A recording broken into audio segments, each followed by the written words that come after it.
రాష్ట్రంలోని ప్రముఖ పుణ్యక్షేత్రాల్లో ఒకటైన విజయవాడ దుర్గగుడికి ముందస్తు సమాచారం లేకుండా విద్యుత్ అధికారులు కనెక్షన్ కట్ చేయడం సంచలనం సృష్టించింది. సుమారు 3.08 కోట్ల బకాయిలు ఉన్నాయన్న సాకుతో 27వ తేదీ శనివారం ఉదయం 10:30 గంటల నుంచి మధ్యాహ్నం 1:40 వరకు విద్యుత్ సరఫరాను నిలిపివేశారు. రాష్ట్ర స్థాయిలో ప్రాముఖ్యత ఉన్న ఇలాంటి ఆలయాలకు కరెంట్ కట్ చేయాలంటే సంబంధిత మంత్రి అనుమతి తప్పనిసరి.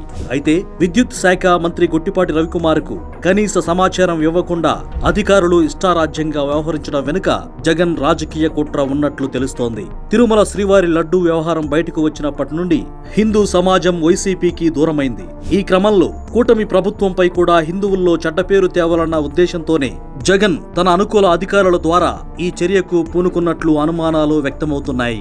ఆలయానికి ఉన్న మొత్తం 11 సర్వీసులను ఒకేసారి కట్ చేయడం ద్వారా భక్తులను ఇబ్బంది పెట్టి ప్రభుత్వంపై వ్యతిరేకత పెంచడమే దీని వెనుక ఉన్న ప్రధాన ఉద్దేశంగా కనిపిస్తోంది.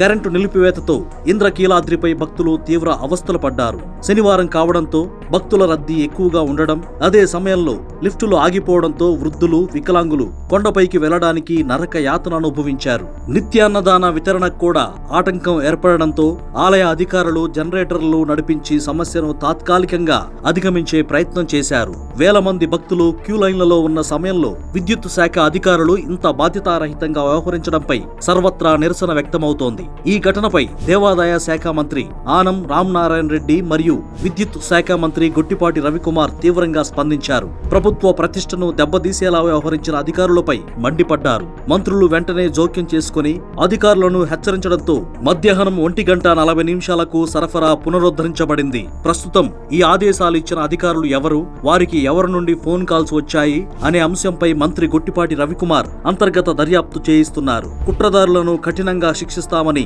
ప్రభుత్వం స్పష్టం చేసింది.